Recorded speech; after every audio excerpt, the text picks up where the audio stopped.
नमस्कार.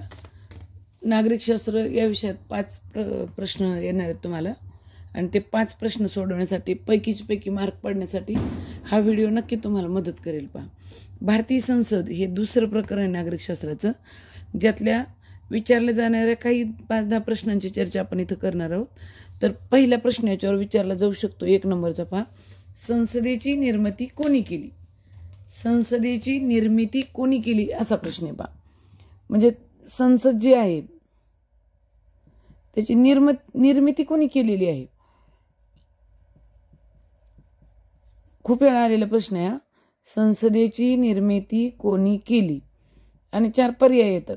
तर त्यातला योग्य पर्याय तुमच्यासाठी आहे संविधानाने. संविधानाने संसदेची निर्मिती केली. पहा, भारतीय संविधान जे आहे त्या संविधानाने संसदेची निर्मिती केलेली आहे. प्रश्न ध्यानात ठेवा, महत्वाचा आहे खूप. पुढचा प्रश्न आहे 2 नंबरचा. संसदेत कुणाकुणाचा समावेश असतो? संसदेत कोणाकोणाचा समावेश असतो? कोण कोण असतं संसदेत? तर आपल्याला सांगता यायला पाहिजे की संसदेत कोण कोण समाविष्ट आहे. एकदम सोपे प्रश्न आहे, फक्त विचार करून उत्तर द्यायची आहेत. नागरिकशास्त्राला 5 पैकी 5 मार्क पडतात मुलांना. संसदेत कुणाकुणाचा समावेश असतो? तर संसदेमध्ये सगळ्यात प्रथम व्यक्ती आहेत राष्ट्रपती. संसदेत पहिला व्यक्ती राष्ट्रपती ज्यांचा समावेश असतो. दुसरा आहे लोकसभा. लोकसभा म्हणजे भारतातले सगळे खासदार याच्यात येतात. पहा, आणि तिसरे राज्यसभा.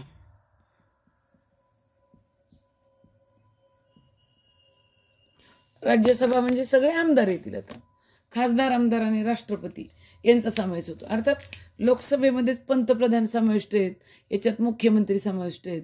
राष्ट्रपती हा प्रथम व्यक्ती आहे देशाचा, त्यामुळे सगळ्यात आधीचा मान त्यांना दिलाय. संसदेत कोण कोण असतं? राष्ट्रपती, सगळी लोकसभा आणि सगळी राज्यसभा यांचा समावेश होतो. पहा, प्रश्न क्रमांक पुढचा प्रश्न आहे तुमच्यासाठी. साधारणपणे लोकसभेचे सदस्य किती? खूप वेळा विचारलाय आणि एकदम सोपा प्रश्न आहे. तुम्हाला हे जनरल नॉलेज म्हणून माहीत पाहिजे. पहा, लोकसभेचे सदस्य किती आहेत?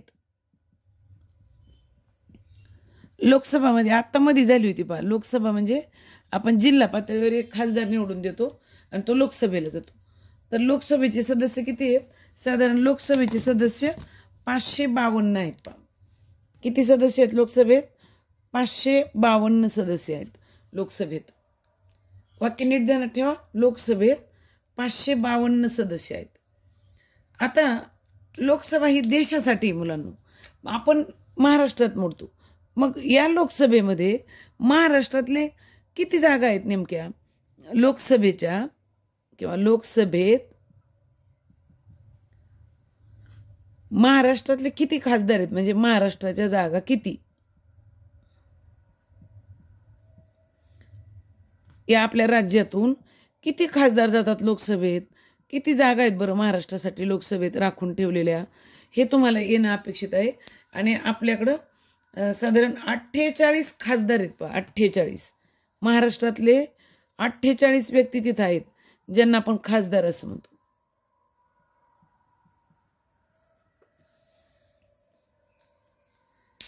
कळते का? पहा, आपल्याला भारतीय जी संसद आहे त्या संसदेत सभागृह आहेत. पहा, तर पहिला प्रश्न तुमच्यासाठी संसदेसाठीचा आहे.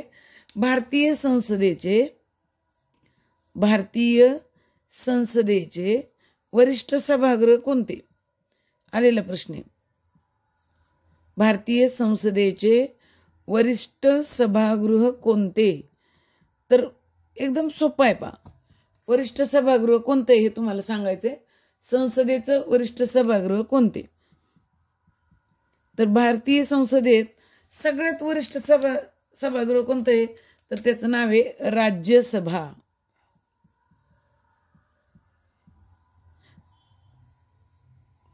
विधान परिषद राज्यापुरती, राज्यसभा हे देश पातळीवरच आहे. पहा, कळते का? पहा, राज्यसभा वेगळी आणि विधानसभा वेगळी. लोकसभा वेगळी. लोकसभा म्हणजे देशातल्या खासदारांचं राज्यसभा म्हणजे जे नियुक्त केलेले आहेत असे कामकाज पाहण्यासाठी, आणि विधानसभा म्हणजे आमदारांची. वाक्य समजावून घ्या. भारतीय संसदेतलं वरिष्ठ सभागृह कोणतं आहे? राज्यसभा आहे. पुढचा प्रश्न या प्रकरणावर तुम्हाला विचारणं जोगा, या राज्यसभेत कोण कोण प्रतिनिधित्व करतं? राज्यसभा आहे ठीक आहे, पण राज्यसभा काय नेमकं? राज्यसभेत कोण कोण प्रतिनिधित्व करतं? कोण असतं तिथं? याचे प्रतिनिधी कसे निवडायचे, कोण असतात ते आपल्याला माहीत असणं अपेक्षित आहे. राज्यसभेत कोण कोण प्रतिनिधित्व करते? तर राज्यसभेचं प्रतिनिधित्व कसं मोजले पहा. राज्यसभेमध्ये 29 घटक राज्य आहेत आपली. 29 आपल्याकडे असणारी घटक राज्य आणि साधारण 7 केंद्रशासित प्रदेश आहेत. कळतंय का पहा. 29 घटक राज्य म्हणजे राज्य आपले महाराष्ट्रासारखे 29 राज्य आहेत आपल्याकडं आणि 7 केंद्रशासित प्रदेश आहेत.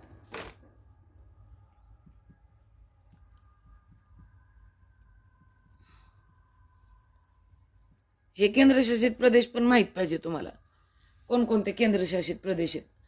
तर 29 राज्य महाराष्ट्रासारखे 7 केंद्रशासित प्रदेश यांचं प्रतिनिधी असतात पहा राज्यसभेला. आता राज्यसभेत मग नेमके सदस्य किती आहेत? किती सदस्यांचे असते राज्यसभेचे सदस्य किती? आपल्याला सिलेक्ट व्हायचंय मुलांना, त्यामुळे मी पार सगळ्या विषयांना हात लावते. एक विषय कळाला तरी तुम्ही पास नाही होणार नीट, म्हणून लक्ष देऊन पहा. राज्यसभेत किती सदस्य आहेत नेमके? तर राज्यसभेत एकूण 250 इतके सभासद आहेत पहा. राज्यसभेत किती जण असतात? 250. पहा, लोकसभेत 552 आहेत आणि राज्यसभेत 250 आहेत. या 250 पैकी निवडणुका होतात बरं का. राज्यसभेच्या निवडणुका होतात.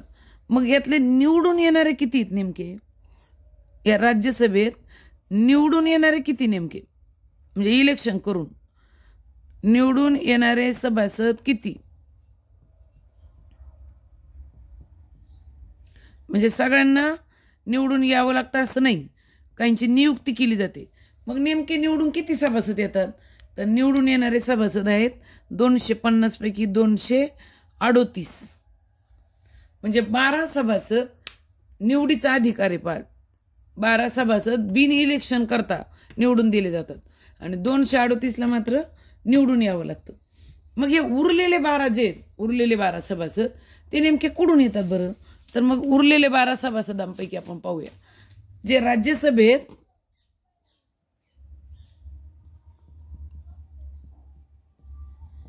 निवडून न आलेले म्हणजे उरलेले 12 सभासद कसे भरायचे नेमके? कुणाला सभासद करायचं का? हे उरलेले 12 सभासद कुठून येतात नेमके? कोण आणतं यांना? कुठून निवडून येतात? उरलेले 12 हे नेमके कुठून निवडून येतात, निवडले जातात पहा. निवडणूक नाही करत ते, यांना निवडलं जातं. मग यांना कोण निवडतं आणि कसा निकष लावला जातो? तर यांना निवडण्याचा अधिकार दिलाय देशाच्या राष्ट्रपतींना. बघा अधिकार किती मोठा आहे. राष्ट्रपती राज्यसभेवर 12 सभासदांना निवडून देणार आहे आणि निवडून देताना निकष काय लावलाय? तर यासाठी निकष लावलाय कला, क्रीडा यासारख्या माध्यमातून. जसं पहा, सचिन तेंडुलकर राज्यसभेचे सभासद आहेत किंवा एखादा नट, हेमा मालिनी होती राज्यसभेची सभासद, जया भादुरी होती. हे कोण आहेत? तर कलाकार आहेत म्हणून त्यांना घेतले. किंवा क्रीडा क्षेत्रातले कपिल देव, सचिन तेंडुलकर यांना राज्यसभेचे सभासद केलं जातं. का? कारण कला आणि क्रीडासाठी राष्ट्रपतीला देशाचा अधिकार ठेवला आहे की राज्यसभेतले 12 सभासद ते निवडून देऊ शकतात. पहा, आणखी एखादा प्रश्न याच्यावर येऊ शकतो की राज्यसभेचा सभासद होण्यासाठी किती वय लागतं पूर्ण? म्हणजे राज्यसभेचा जर सदस्य व्हायचं असेल तर राज्यसभेचा सदस्य होण्यासाठी वयोमर्यादा विचारली जाऊ शकते पहा, किती वय लागतं असा प्रश्न येऊ शकतो. वय किती आवश्यक आहे?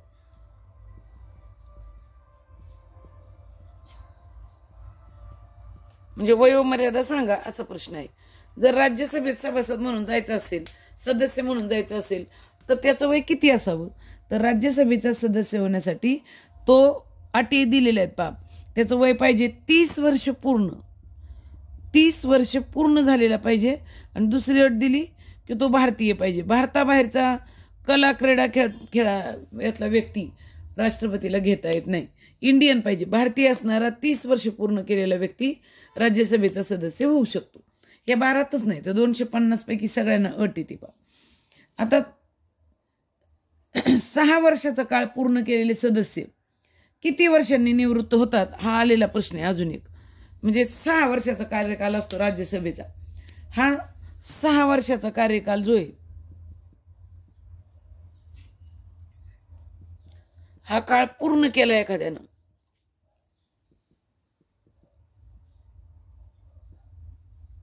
सहा वर्षाचा काळ पूर्ण केलेले जे सदस्य आहेत ते किती वर्षांनी निवृत्त होतात?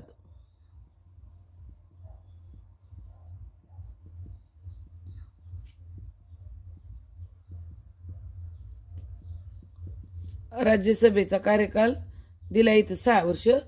मग 6 वर्ष काळ पूर्ण केलाय तर असे किती दिवसांनी निवृत्त होतात? अर्थात हे सदस्य फक्त 1/3 असतात. 1/3 सदस्य रिटायरमेंटला जातात आणि त्याचा काळ वेळ आहे 2 वर्ष. 2 वर्षांनी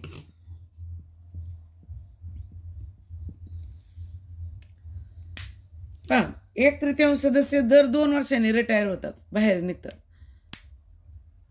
समजून घ्या. असे मला जे वाटले असे 10-12 प्रश्न मी इथं तयार केलेत की जे विचारले जाऊ शकतात. एकदम सोपे आहेत पहा.